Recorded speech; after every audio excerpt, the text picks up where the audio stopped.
Soekarno dan penemuan makam Imam Bukhari. Pemirsa beriman, sebagai masyarakat Indonesia, kita pantas berbangga hati karena negara kita memiliki kontribusi yang besar terhadap dunia, khususnya dunia Islam. Sebagai umat Muslim, kita pasti mengenal Imam Bukhari. Beliau adalah seorang ahli hadis yang termasyhur di antara para ahli hadis sejak dulu hingga kini, bersama dengan Imam Ahmad, Imam Muslim, Abu Daud, Tirmizi, An-Nasai, dan Ibnu Majah.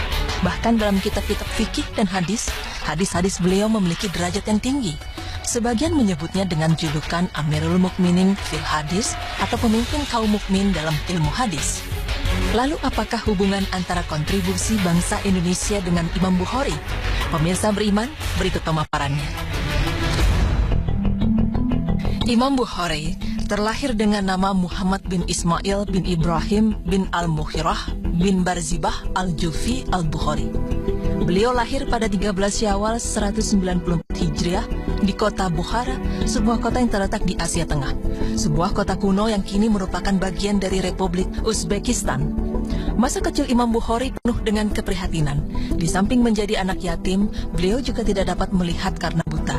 Tidak lama setelah lahir, ibunya senantiasa berusaha dan berdoa untuk kesembuhan beliau. Alhamdulillah, dengan izin dan karunia Allah, menjelang usia 10 tahun matanya sembuh secara total. Perhatiannya kepada ilmu hadis yang sulit dan rumit itu sudah tumbuh sejak usia 10 tahun. Hingga dalam usia 16 tahun beliau sudah hafal dan menguasai buku-buku seperti Al-Mubarak, Al-Waqi. Bukhari berguru kepada Syekh Ad-Dakhili, ulama ahli hadis yang termasyhur di Bukhara pada usia 16 tahun bersama keluarganya. Ia mengunjungi kota suci Mekah dan Madinah, di mana di kedua kota suci itu beliau mengikuti kuliah para guru-guru besar ahli hadis.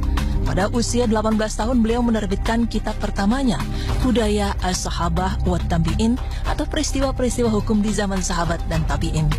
Karya Imam Bukhari lainnya antara lain adalah Kitab Al-Jami As-Sahih, Al-Adab Al-Mufrad, Al-Tarikh As-Saghir, At-Tarikh Al-Awsat, At-Tarikh Al-Kabir, At-Tafsir Al-Kabir, Al-Musnad Al-Kabir, Kitab Al-Ilal, Raf'ul Yadain fi Salah, Birrul Walidain, Kitab Ad-Duafa, As-Sami As-Sahabah, dan Al-Hibah. Di antara semua karyanya, yang paling monumental adalah Kitab Al-Jami As-Sahih yang lebih dikenal dengan nama Sahih Bukhari. Beliau jatuh sakit di Hartan 10 km dari Samarkand saat mengunjungi sanak familinya dalam perjalanan ke Samarkand untuk menjalani sisa hidupnya. Imam Bukhari akhirnya meninggal pada tanggal 31 Agustus 870 Masehi pada malam Idul Fitri dalam usia 62 tahun kurang 13 hari.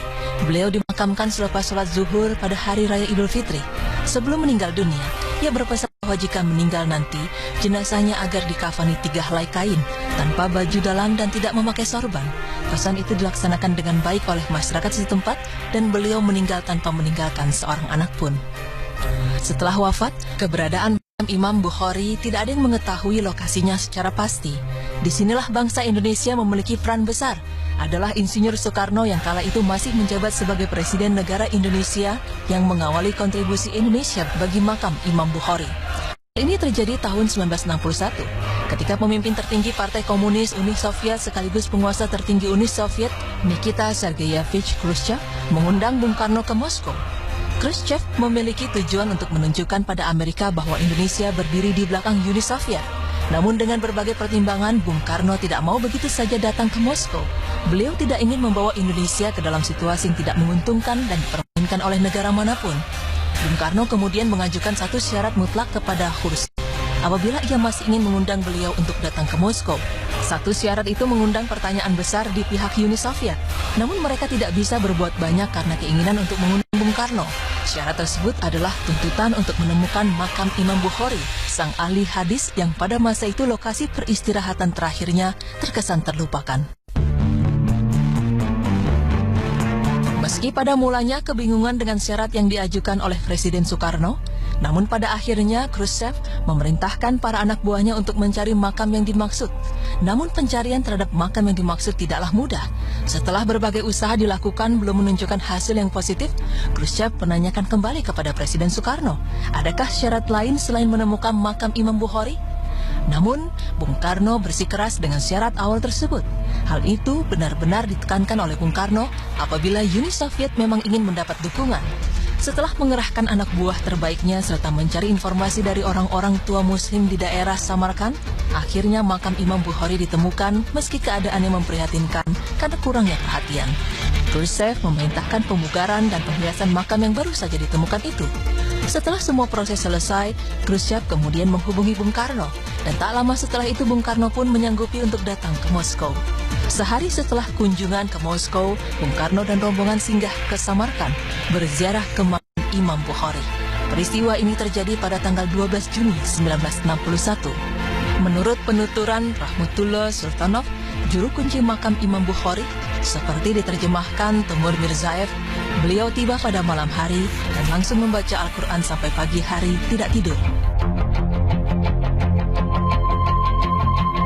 Pemirsa beriman, sejak saat itu, makam Imam Bukhari diketahui keberadaannya oleh dunia, namun tertutup untuk dikunjungi, terkecuali bagi masyarakat Indonesia yang ingin berziarah ke makam tersebut. Masyarakat Indonesia mendapat keistimewaan sebagai tanda terima kasih karena berkat pemimpin bangsa Indonesia lah makam Imam Bukhari bisa ditemukan.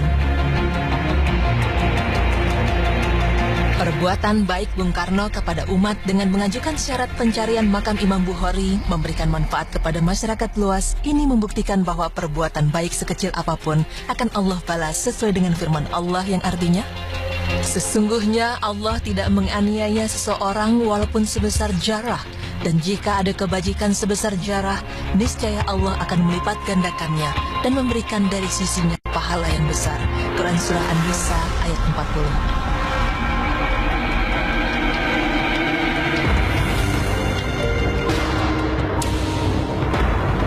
Pemirsa beriman, dari pemaparan tersebut, hendaknya kita sebagai masyarakat Indonesia patut merasa bangga dengan apa yang telah dilakukan Presiden pertama Indonesia, Insinyur Soekarno. Beliau memberi contoh nyata bahwa dengan melakukan hal yang baik bagi bangsa dan agama, balasan dari kebaikan itu tidak hanya kita sendiri yang mendapatkan, tapi juga dapat dirasakan oleh masyarakat luas hingga lintas generasi. Ada baiknya, hal itu menjadi pemicu bagi kita untuk menjadi pribadi yang lebih baik. Semoga informasi telah kami berikan bisa memberikan tambahan ilmu dan manfaat bagi pemirsa sekalian. Amin.